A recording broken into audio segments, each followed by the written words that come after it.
Fee reimbursement బకాయిలను విడుదల చేయడంలో రాష్ట్ర విద్యాశాఖ మంత్రి నారా లోకేష్ తీసుకున్న చొరవ అభినందనీయమని రాష్ట్ర తెదేపా అధ్యక్షుడు ఎమ్మెల్యే పల్లా శ్రీనివాసరావు కొనియాడారు. విద్యార్థుల భవితకు లోకేష్ భరోసా. ఫీజు రియంబర్స్మెంట్ బకాయిలను విడుదల చేయడంలో రాష్ట్ర విద్యాశాఖ మంత్రి నారా లోకేష్ తీసుకున్న చొరవ అభినందనీయమని రాష్ట్ర తెదేపా అధ్యక్షుడు ఎమ్మెల్యే పల్లా శ్రీనివాసరావు కొనియాడారు. గాజువాక తెలుగు యువత ఆధ్వర్యంలో థ్యాంక్ యూ లోకేష్ సార్ పేరిట ముద్రించిన బ్రోచర్లను ఎమ్మెల్యే ఆవిష్కరించారు.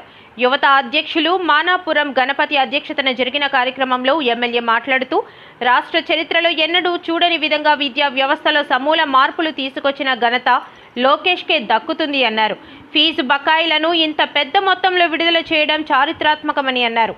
గత పాలకులు విద్యా వ్యవస్థను భ్రష్టు పట్టించారని ఆరోపించారు.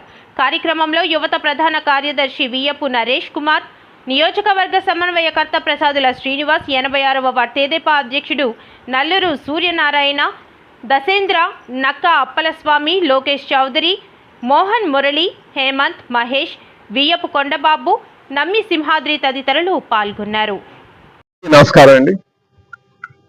మరి ఈరోజు లోకేష్ గారు ఐటీ శాఖ మార్చులుగా, తెలుగుదేశం పార్టీ జాతీయ ప్రధాన కార్యదర్శిగా, అలాగే విద్యాశాఖ మార్చులుగా గడిచిన 20 నెలలుగా సుమారు 2,986 కోట్ల రూపాయలు మరి ఏదైతే ఫీజు రీఎంబర్స్మెంట్ ఉందో దానికోసం నిధులు రిలీజ్ చేయడం చాలా ఆనందం అండి.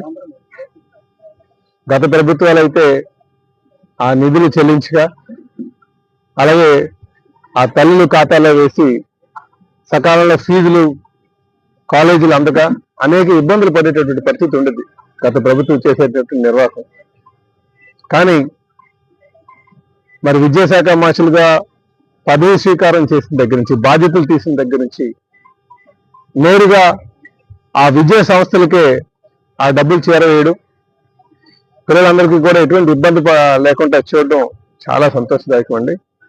ఈ సందర్భంగా మరి మా జాతీయ ప్రధాన కార్యదర్శి విద్యాశాఖ మార్చులుగా అయినటువంటి లోకేష్ గారికి మేము మనస్ఫూర్తిగా ధన్యవాదాలు తెలియజేస్తున్నాం. భవిష్యత్తులో కూడా పిల్లలకి ఎటువంటి ఇబ్బంది లేకుండా మరి ముందుకు వెళ్తామని కూడా ఈ సందర్భంగా తెలియజేస్తున్నాం. ఎందుకంటే మానవ వనరుల అభివృద్ధి మరి విద్యతోనే సాధ్యపడుతుంది. దానికి అధిక ప్రాధాన్యత ఇవ్వాలన్నది తెలుగుదేశం పార్టీ జాతీయ అధ్యక్షులు ముఖ్యమంత్రి గారైనటువంటి శ్రీ నారా చంద్రబాబు నాయుడు గారి యొక్క ఆలోచన, అలాగే కూటమి పార్టీ నాయకుల యొక్క ఆలోచన కూడా ఈ సందర్భంగా తెలియజేస్తాం. అందుకే ఈరోజు మానవ వనరుల అభివృద్ధి కోసం సుమారు 34,000 కోట్ల రూపాయలు బడ్జెట్లో కేటాయించడం జరిగింది. 34,000 కోట్లు పైచీలిక. ఎప్పుడు కని విని ఎరగనంట అంతగా అందులో డబ్బులు కేటాయించడం జరిగింది. రేపు గవర్నమెంట్ స్కూల్స్ అన్ని కూడా ప్రైవేట్ స్కూల్స్ కి ధీటుగా ఉండేటట్టు కూడా చేస్తామని చెప్పి తెలియజేస్తున్నాం.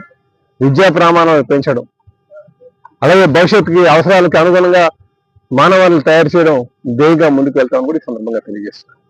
నమస్కారం.